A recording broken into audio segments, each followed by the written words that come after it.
അയോധ്യയിലെ രാമനെയും പൗരത്വ നിയമത്തെയും പ്രധാനമന്ത്രിയും കൂട്ടരും ജനങ്ങളെ ഭിന്നിപ്പിക്കുവാനാണ് ഉപയോഗിക്കുന്നതെന്ന് പ്രതിപക്ഷ നേതാവ് വി.ഡി. സതീശൻ പറഞ്ഞു. UDF സ്ഥാനാർത്ഥി കൊടിക്കുന്നിൽ സുരേഷിന്റെ തെരഞ്ഞെടുപ്പ് പ്രചരണാർത്ഥം ചാരുമൂട്ടിൽ നടന്ന പൊതുസമ്മേളനം ഉദ്ഘാടനം ചെയ്ത് സംസാരിക്കുകയായിരുന്നു അദ്ദേഹം. പ്രധാനമന്ത്രിക്കും കേന്ദ്ര സർക്കാരിനുമെതിരെ രൂക്ഷ വിമർശനമുയർത്തിയായിരുന്നു പ്രതിപക്ഷ നേതാവിന്റെ പ്രസംഗം. 10 വർഷം മുമ്പ് പ്രധാനമന്ത്രി നൽകിയ ഗ്യാരണ്ടിക്ക് പഴയ ചാക്കിന്റെ വില പോലും ഉണ്ടായില്ലെന്ന് വി.ഡി. സതീശൻ പറഞ്ഞു. പാചകവാതകത്തിന്റെയും പെട്രോളിയം ഉൽപ്പന്നങ്ങളുടെയും വില കുറയ്ക്കുമെന്ന് പറഞ്ഞ ഗ്യാരണ്ടി പാലിച്ചില്ല.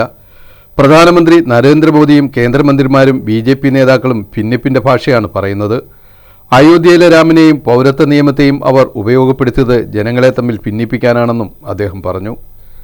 ഇന്ത്യ ജീവിക്കണോ മരിക്കണോ എന്ന ചോദ്യത്തിന് ഉത്തരം കൊടുക്കേണ്ട തെരഞ്ഞെടുപ്പാണിതെന്നും അദ്ദേഹം കൂട്ടിച്ചേർത്തു. ജീവിക്കണമോ മരിക്കണമോ എന്നുള്ള ചോദ്യത്തിന് ഉത്തരം കൊടുക്കേണ്ട തെരഞ്ഞെടുപ്പാണ്. ഇന്ത്യ ജീവിക്കണമെന്നാണ് നമ്മൾ ഉത്തരം കൊടുക്കുന്നതെങ്കിൽ ഇന്ത്യൻ നാഷണൽ കോൺഗ്രസിൻ്റെ നേതൃത്വത്തിൽ ഇന്ത്യ മുന്നണി ഡൽഹിയിൽ അധികാരത്തിൽ വരണം. ഈ ഫാസിസ്റ്റ് സർക്കാർ കഴിഞ്ഞ 10 വർഷക്കാലം നമ്മുടെ രാജ്യത്തിൻ്റെ ജനാധിപത്യ മതേതര പാരമ്പര്യങ്ങളെ മുഴുവൻ തച്ചുടച്ചു എന്ന് മാത്രമല്ല, ജനങ്ങളെ തമ്മിൽ ശത്രുക്കളാക്കി വിഷവിത്തുകൾ പാറി തമ്മിലടിപ്പിച്ച് അതിൽ നിന്നും രാഷ്ട്രീയ മുതലെടുപ്പ് നടത്തി അതിൽ നിന്നും വിജയം വരിക്കാൻ അവർ ആഗ്രഹിക്കുന്നു. കേന്ദ്രത്തിലെ ഫാസിസ്റ്റ് സർക്കാർ കഴിഞ്ഞ 10 വർഷമായി രാജ്യത്തിന്റെ ജനാധിപത്യ മതേതര പാരമ്പര്യങ്ങളെ തച്ചുടയ്ക്കുകയാണ്. കേന്ദ്ര സർക്കാരിന്റെ മറ്റൊരു പതിപ്പാണ് പിണറായി സർക്കാരെന്നും അദ്ദേഹം പറഞ്ഞു. കേരളത്തിലേക്ക് വരുമ്പോൾ ഉള്ള സ്ഥിതി എന്താ? അതിന്റെ വേറൊരു പതിപ്പാണ്.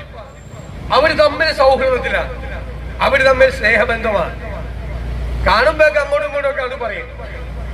നിങ്ങൾ ചോദിക്കട്ടെ, പിണറായി വിജയനെതിരായി CBI സുപ്രീം കോടതിയിൽ ഫയൽ ചെയ്ത കേസ്, SNC ലാവ്ലിൻ കേസ് 6.5 കൊല്ലമായി അവിടെ കിടക്കുക. കോശ്യം കോശി അധ്യക്ഷനായിരുന്നു.